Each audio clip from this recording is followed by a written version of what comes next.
Aluma Capital, celebrating a decade of trust, investing in your future. Dit is tyd vir volgens krantbesprekings en Christel Cornelissen sluit volgens ons aan. Goeiemôre Christel. Dag sê kollegas. Christel, ons begin vandag met die paus wat oorlede is. Ja, soms so skielik. Die paus Franciscus was nou 'n hele lang ruk siek geweest. Hy was lank in die hospitaal geweest. En tussen ontslaan en dit het gelyk asof hy op die herstelpad is. Nou kyk, hy is al 88 jaar oud geweest, so dit is goeie innings. Sondag was hy het verskyn in die pausmobiel en hy het onder andere vir J.D. Vance ontmoet. En toe maandagooggend het die Vatikaan het die aankondiging gedoen, hy is dood. So hulle het gesê hy het beroerte en hartversaking gehad. Hy was 'n diabetes, as ek reg onthou. So hy het die laaste ruk geweldig baie met sy gesondheid gesukkel. Of jy nou 'n Katoliek is en of jy nou nie 'n Katoliek is nie, jy weet 'n mens kan amper instinktief aanvoel dat iets groot besig is om te gebeur. En na sy dood is daar rituele wat eeue oud is wat nou skielik inskop. En weet soos ek sê, of jy nou 'n Katoliek is of nie, dit is eintlik 'n, wil nie sê 'n wonderlike gebeurtenis nie, maar dit is 'n grootse gebeurtenis wat afspeel. Baie mense wat dit nooit eintlik beleef, weet die paus bly lank waar hulle is. En jy weet, hy word bestempel as die mense se paus. So hy het byvoorbeeld nie in die swierige woonstelle gebly waar ander pause gewoon het nie. Hy was regtig 'n voorstander van arme mense, gemarginaliseerde mense.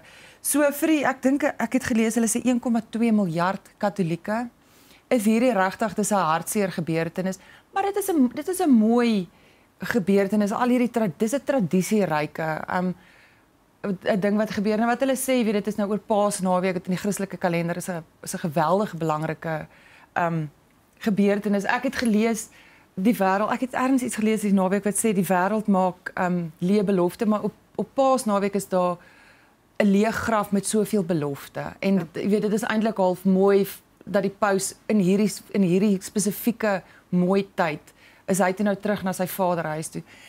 Klomp goed wat nou moet gebeur, so daar's nou 'n rou tydperk van tussen 15 en 20 dae.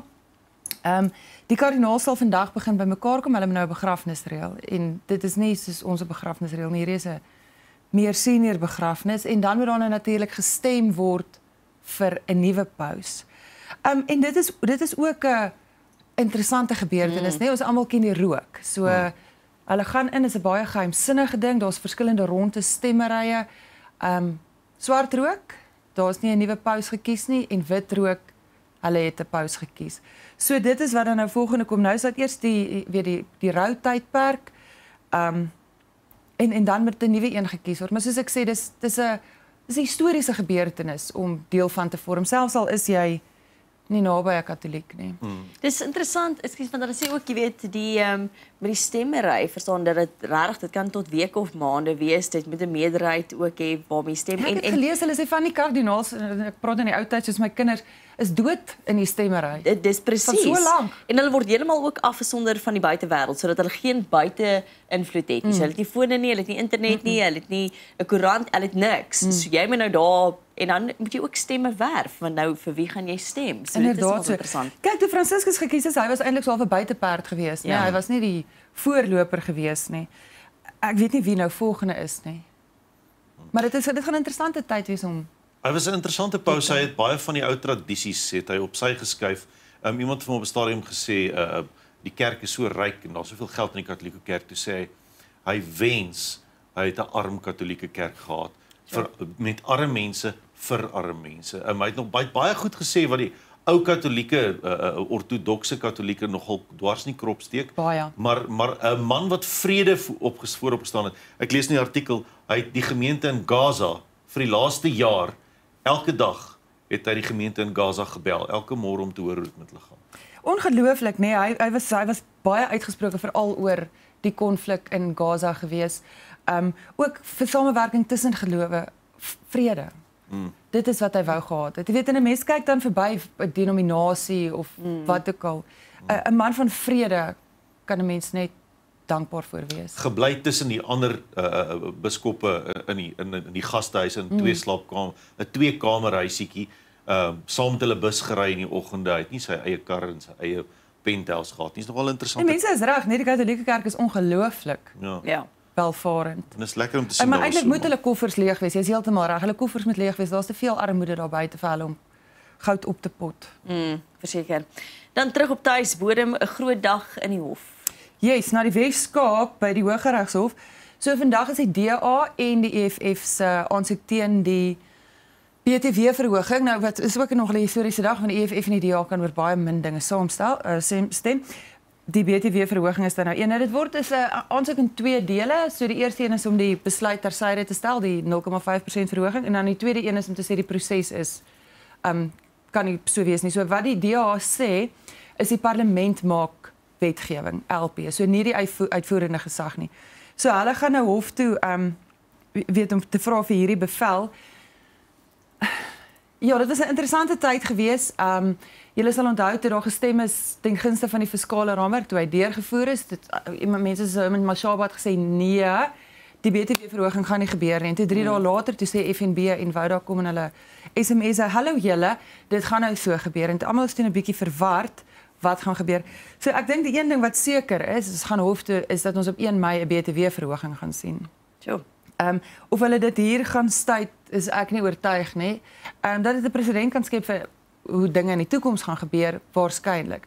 Dat daar mense gaan wees wat moontlik met eier op hulle gesig gaan sit ook. Weet almal wat vir ons vertel het, daar's nou hierdie 30 dae waarin hulle nuwe voorstelle gaan soek om op te maak vir BTW. Hulle kon in maande nie nuwe voorstelle kry nie. So in 30 dae, ek is nie oortuig nie. Maar dit gaan 'n interessante hofsaak wees veral soos ek sê omdat die DA en die EFF wat as 'n reël nie langs dieselfde vuur sit nie. Wat is die stappe, Kristal, sou die DA en die EFF die hofsaak wen vandag? Wel, dan moet hulle teruggaan. Dan begin ons weer. Weer met die onderhandeling oor die begroting. Wel, hoe dit die onderhandelings gaan raak, dit kan ek nie sê nie. Want kyk, binne die regering van nasionale eenheid is daar mos nou al hierdie samesprekings gewees en hulle kon nie ooreenkom nie. En toe is dit parlement toe gestuur waar die LP's moes stem. En toe het die DA en die VF+ wat deel is van die regering van nasionale eenheid het weggebreek en daar teen gestem. En toe kry hulle van buite die RNE kry hulle steun. So uiteindelik speel die proses in die parlement af. Die LP's moet stem ten gunste van of teen dit. Ja. So hulle gaan dan nou, jy weet, as hulle party vir hulle sê dis hoe jy gaan stem, dan is dit hoe jy gaan stem. Gaan dit net oor die stemmery of gaan dit oor die hele raamwerk ook? Sal dit teruggaan na daai komitee toe wat weer met praat oor want dis deel van hulle aansoek dat daai al klaar daai proses sê hulle was gebrekkig. Inderdaad so. Kyk, dit word in dele deurgevoer, né? So hierdie was die fiskale raamwerk. Ja. So alles is nog nie deurgevoer nie, maar dit help ook nie ons gaan nou deur 'n hele proses en dan moet ons terugkom na stap 1 en dit was onregmatig geweest nie. So dit is belangrik dat ons uitsluiting kry van hoe dit nou werk. Julle moet onthou hierdie is vreemde tye eintlik vir almal van ons. Verlede jaar het niemand eers geweet wanneer die komitee hierna vergader het om te stem oor die fiskale raamwerk en alles wat daarna kom nie. Want die ANC het gesê dit is hoe dit is en dan is dit eintlik klaar omdat hulle 'n meerderheid gehad het. En ewe skielik is alles baie vreemd. Maar die partye moet dit ook onder die knie kry en nie al die partye voel dit vir my het dit heeltemal so mooi onder die knie gekry. Die DA het mooi verstaan wat aangaan. EFF het baie mooi verstaan wat aangaan. MK vreemd genoeg het ook gesê nee. Ja. Dan groot nuus gister oor iets wat eintlik al 'n paar weke terug gebeur het en dis die sluipmoordaanval op Paul Mashatile. Inderdaad so. Doodse stilte gewees. Dit was 3 weke gelede. So hy was op pad terug van die ANC se nasionale uitvoerende komitee in Boksburg en volgens die adjunkpresident het hy die naweek daaroor gepraat by 'n saamtrek in Natal. Aanvanklik gedink dis klippe wat sy konvooi tref en toe hulle nou aan die ander kant uitkom toe sê die leiwagte vir hom nee maar jy weet 'n klip kan nie die koelvaste voorruit so beskadig nie. So dit het sy voertuig getref. Hierdie is dieselfde adjunkpresident wie se leiwagte van tevore in 'n aanrandingsvoorval betrokke was. Ek dink ons moet dit nou maar noem wat dit is. Dit was nie 'n affaire geweest, dit was 'n aanrandingsvoorval geweest. En nou is die doodse stilte oor wat hier gebeur het. 3 weke later kom dit uit. Die EFF sê dis 'n bedreiging vir nasionale sekuriteit en as 'n leier se lewe in gevaar is, jy weet, dan moet mense weer af van hulle eis deursigtigheid en alles. Ek voel vir my so 'n bietjie mense so EFF geniet drama. So as hier nou, jy weet, en hulle is baie na aan Paul Mashatile. So as hier nou 'n aanslag op sy lewe is byvoorbeeld, soos wat hy sê dit is, dan ewe skielik is hy 'n baie belangrike, hoekom wil mense hom uit die weg ruim? Wie wil hom uit die weg ruim? So dit skep hierdie belang rondom hom. En wat ek nie weet of dit noodwendig Die geval is nie. Ek weet nie, as jy met 6 leiwagte uitloop, Peer, dan moet ek seker aanneem jy's 'n belangrike man en baie invloedryk. Jy weet, want iemand wil jou van die gras afmaak. Hoekom weet ek nie? Jy weet, maar as ek vir almal vertel hoe kwesbaar jy is en hoe jy opgepas moet word, jy weet, dan ewe skielik is jy hierdie figuur. En ek kry amper die gevoel hier, nou die polisie het teruggekom, hulle het gesê nee, hulle praat nie hier oor hierdie goed nie. Oor die Maar okay, so as het dit gebeur? Wat het gebeur? Hoekom is dit nou so 'n groot kwessie as die res van ons op hoofweë in ons land bakstene van brûe af op ons vooruit te kry, skote deur ons karre omdat ons karre gehijack word. Die adjunkpresident het jy nie 'n koelvaste vooruit nie. Hy gaan deur jou vooruit. Ja. Ek gaan nou 'n klip in die bos gegooi om te sê ek dink in enige land maar is die klippe hier. Nee, maar in enige land is dit die adjunkpresident en president as daar aanval op sy lewe is, sal dit groot wees. Dit sal belangrik wees want dit sal te doen hê met die sekuriteit van die land. Maar dit was nie groot nie, so dis nou dit is die skielik. ding, dit is net vir vreemd dat daar Hoekom Dat dit nou? geheim gehou is. Tydperk was, het dit te doen dat dit die ondersoek kan belemmer, dat hulle of die ondersoek kan belemmer, dat hulle gedink het, weet jy wat, ek weet nie, Christel, is dit maar wat ek wonder, het hulle dit stil gehou omdat hulle, ek weet nie, leidrade opvolg of maar hoekom was dit stil Maar gehou? dan is hulle nie flink met hierdie leidraad opvolgery nie. Nee. Ek weet nie wat gaan jy na 3 weke weet wat jy nou nie geweet het. Ja, dit sal interessant wees om En te sien Peer wat is dit gaan. heeltemal reg, jy weet elke dag ry almal van ons op die hoofweg onder Met baie moeilik. spikes en Absoluut. En ons doen dit nie in konvoie en soos ek sê, weet sy leiwagte gee my die paparelle-koor so, jy weet ek wil nie verby hulle, ek wil nie naby hulle wees nie. Christel, dis net so kan jy sê, wees net kalm. Bly net kalm, dis 'n baie goeie opsomming van wat hy gesê het. En dit is heeltemal dit wat jy nou nog sê, dit is wat ons nou nodig het, is koelkoppe. So wat hy sê is dat ons moet nie reageer op die Amerikaners se tariewe nie, né? So dit was daar was nou 90 dae pouse op die tariewe. Ons het iemand nodig wat vir homself dink by die Reservebank. So wat hy nou gesê het, en onthou is 'n invloedryke man, mense luister as hy praat. Ja. So hopelik is daar genoeg mense wat luister wat hy praat en wanneer hy praat, so wat hy ook sê is ons moet leer uit die verlede. Ons moet lesse leer en dit is 'n belangrike ding. Ons het almal maak foute, maar ons leer. So wat hy sê is ons moet nou nie ewe skielik, jy weet, ons opruk en ons stel ons eie tariewe in nie. Dit gaan niemand se probleme oplos nie. So bly kalm. As almal van ons kalm bly en jy stel nie tariewe in nie en ek stel nie tariewe in nie, dan stabiliseer die situasie later. En ek dink dit is wat die wêreld in hierdie stadium, nou nie dat ek weet wat die wêreld nodig het nie, maar dit is wat 'n mens nodig het, is mense wat nie oorreageer op 'n ding nie. Kyk, want Donald Trump is ongelooflik onvoorspelbaar. Weet, vandag kondig hy tariewe aan, môre is dit 'n 90 dae pouse.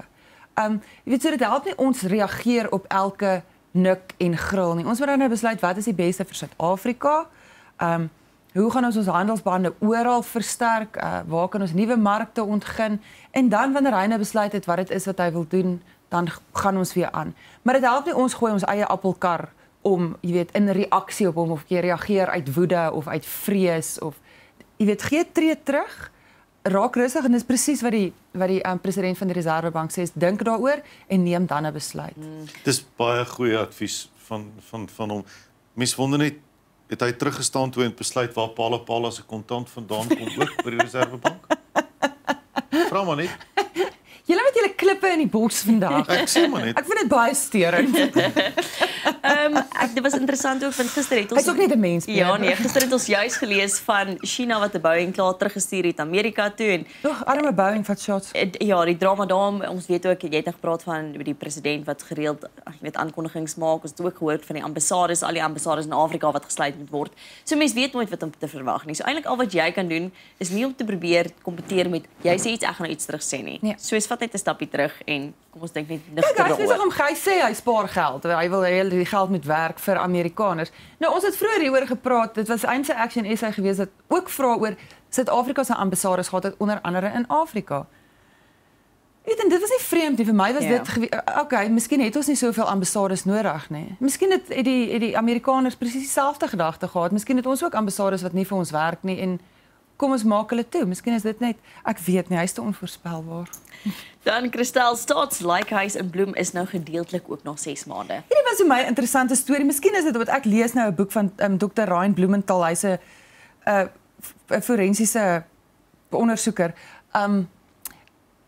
Julle moet onthou, in Suid-Afrika, wel in die meeste plekke in die wêreld, as jy onder onnatuurlike omstandighede sterf, het jy nie wel jy het nou nie meer 'n keuse nie, maar daar's nie 'n ander keuse nie. Daar moet 'n nadoodse Jy moet na 'n staatslijkhuis toe gaan. daar moet 'n nadoodse ondersoek op jou gedoen word.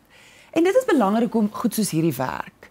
Weet niemand praat graag oor dood nie, niemand wil dink oor dood en niemand wil dink daaroor dat jy dalk in 'n lijkhuis gaan opeindig waar iemand 'n forensiese ondersoek op jou moet doen nie. Maar dit is die werklikheid. As jy onder onnatuurlike omstandighede sterf, is dit die werklikheid. En hierdie goed moet werk. Dit is soos wat jy 'n ID moet hê om bank toe te gaan. Dis 'n vereiste.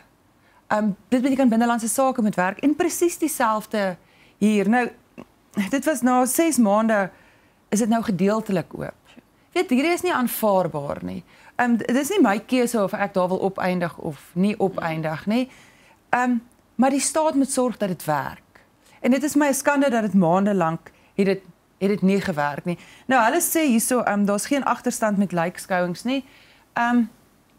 Hulle sê so, ek weet van baie mense wat wag vir uitslae van nadoodse ondersoeke. Dit hou jou hele lewe op. So dis bureaukratiese rompslomp wat dit los jou nêrens nie. Weet mense het antwoorde nodig en hier is een van daai plekke wat vir mense antwoorde gee wat hulle afsluiting bring. Dit moet beter. Gister het ek boodskap gekry van iemand wat my die volgende artikel aangestuur het om te gaan, Jennifer, het jy gesien? En want ek was nogal geskok en ek is 'n netbal meisie. En dit is die hoof van Netbal Suid-Afrika wat geskort is. Ja, het die mense wat vir die boodskap gestuur het gesê hoekom sy geskort is? Nee, hulle het nie vir enige antwoorde gehad nie. Hulle het nie vir enige antwoorde gehad nie. Nou as niemand niks sê nie, het ek baie vrae. Ja. Uit die aard van die saak. So Cecilia Molokwane, sy's 'n omstrede figuur, dit is so. Sy's 'n direkteur by Wêreld Netbal en hulle het haar nou geskort. Hoekom hulle haar geskort het, is onduidelik. So sy het nou al 2 termyne agter die rug as hoof by Netbal Suid-Afrika. Sy het gepraat van 'n derde een en nou ewe skielik is daar hierdie skorsing. So daar's nou baie vrae oor haar derde termyn. Ek weet nie of 'n derde termyn noodwendig nodig is vir enige iemand nie. Dit voel vir my soos ergens bo in Afrika.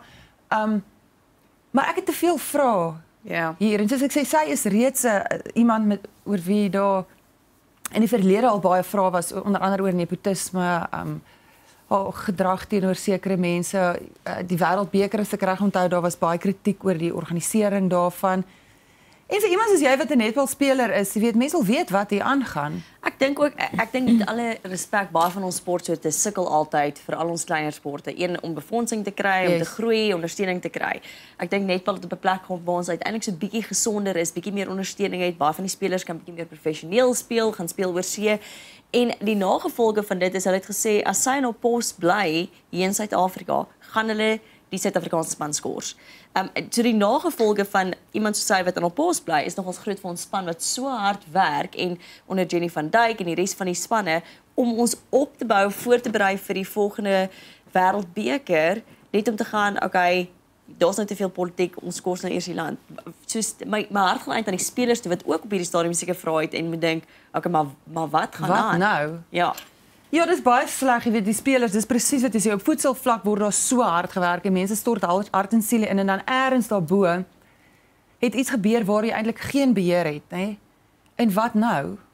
En die enigste gerugte wat ek wel gelees het is die feit dat sy gesê het sy stel belang in derde termyn en daai het mense dit teëngestaan en sy het hulle half uit die weg geruim. So dis die enigste gerugte wat ek in van die koerante gelees het. Nou of dit waar is of nie, sal ons nou moet wag om te sien. Wat beteken uit die weg geruim? Nee, dit weet ek ook nou nie presies nie, Kristel. Jennifer, jy het baie antwoorde vir ons, baie meer as wat ek gehad het. En ek dink hulle wag ook vir Wêreldnetbal om te sê maar hoekom hulle haar wil skors, want ons het nog geen antwoorde van Wêreldnetbal. Ons wag vir Wêreldnetbal en ek dink hulle skuld almal van ons verduideliking want hulle dompel die hele sport in onsekerheid. Ja. Ek dink mense verdien net daarom om te sê dit is wat dit is. Hulle hoef nie die hele klagstaat aan jou voor te lê nie. Maar as jy dit daarom net weet en weet om te meet is om te weet, dan kan jy besluit wat gaan jy in die toekoms doen? Wat nou? Jo. Dan oor na ons skole wat bietjie sukkel met skoolfonds. Ja, baie sukkel. Hierdie is interessant. Wat hulle sê is al hoe meer skole sukkel om hulle skoolgeld in te vorder. Nou, hulle praat van voormalige model C skole. Dit is nou waar die meeste van die gewone mense se gewone kinders in die skool is. Dis nie privaat skole. En die privaat skole sien ek word ook geraak. Ek wil net vir 'n oomblik stil staan hierdie die TPN Credit Bureau sê net 54% van skoolrekeninge was teen die einde van verlede jaar opbetaal. So wat hulle sê, hulle sien gewoonlik teen die einde van die jaar is daar mense wat beter betaal. Miskien ek weet nie, wag hulle vir bonus of hulle hulle verwag dalk dat dit gaan beter gaan, so dan betaal hulle wat hulle verlede jaar nie ondervind het nie. Die probleem is hulle skole raak nou al hoe meer agter. Ek sien hulle praat van tussen 7 miljard en 10 miljard in skoolgeld kwytskelding wat hulle vir ouers hierdie jaar aanbied. Dit is ongelooflik baie geld. Kan julle dink tussen 7 en 10 miljard rand wat uit die stelsel onttrek word, wat alles daarmee gedoen kan word. Dit is nie net voormalige model C skole wat geraak word nie. Wat dit sê is baie privaat skole sukkel deesdae ook al hoe meer om hulle klasse vol te hou. Want 'n privaat skool, baie van hierdie voormalige skole is self bitter duur. Maar die privaat skole is as 'n reël duurder. En wat hulle sê is hulle sukkel om die klasse vol te hou want ouers kan nie meer die skoolgeld betaal nie. En jy kan nie by 'n privaat skool gaan en sê, "Oké, ek wil na hierdie skool toe gaan, maar ek wil nou 'n kwytskelding vir skoolgeld hê." En dan sê dit soos nee, af in die pad is 'n openbare skool, gaan vra daar, hulle doen kwytskelding. Jy weet maar dan het mense nie meer 'n ander keuse. Hulle moet hulle kinders uit privaat skole haal en dan in openbare skole sit omdat hulle nie meer die skoolgeld kan bybring nie.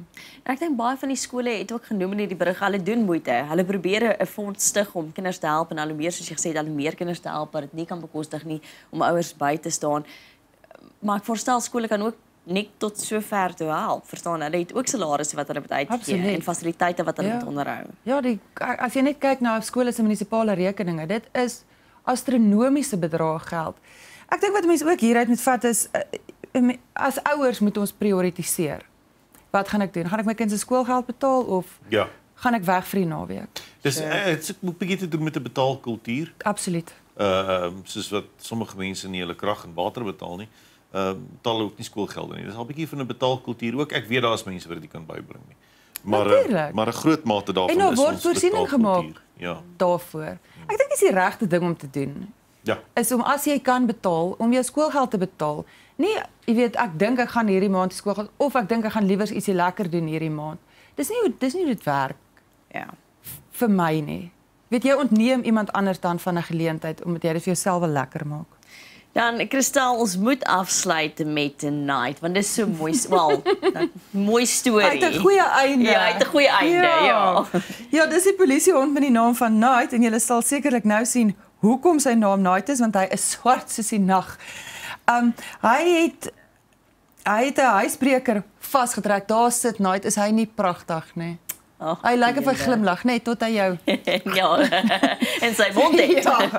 Ja, dan smaal hy nie meer so woes nie. So dit was 'n huisbraak gewees in Kebega. Peer sê dit altyd so mooi. Daarso. Kebega. Sy baie. Ek voel soos 'n hond wat jy leer om dit te doen. Dis wat ek sukkel, Peer. Spring. Ja, so Rol. die mense was nie by die huis nie, die veiligheid. Ag, kom aan, Peer. Die veiligheidsmaatskappy was by die huis gewees. Hulle het die polisie ontbied en toe het Night en sy hanteerder Tron, hulle was toe nou daar en hulle het geroep en gesê as jy nou hier is, dis op die TV dink ek. Ja, ek het ook Fire so department gedink. call out en dit Night is toe nou daar en niemand het geantwoord nie en Night is in en hy sniffel toe nou die man uit die kas uit en die man vlieg uit die kas en spring saam met die hond deur die venster en steek hom hier in die keel vir arme Night. En hy het net nie gelos nie. Nee. En hy is stabiel. Ons moet sê Night is stabiel by die stadium. Hy is stabiel. Sy hanteerder het vir hom mooi verbind. Hy is na sy hondehospitaal toe. Hy het sy man gevang. En hy binnekort weer terug op die been. Ons is bly dis oulik. Is dit nie die pragtigste hond nie? Behalwe as jy in die kas is. Behalwe as jy die inbreker is. Sit nie die pragtigste hond. Nee. Kristal, baie dankie vir die saamgesels vanoggend. Dankie julle. Dit is Kristal Cornelissen. Bly gerus ingeskakel net en nog gaan ons voort. Aluma Capital, celebrating a decade of trust, investing in your future. Totsiens.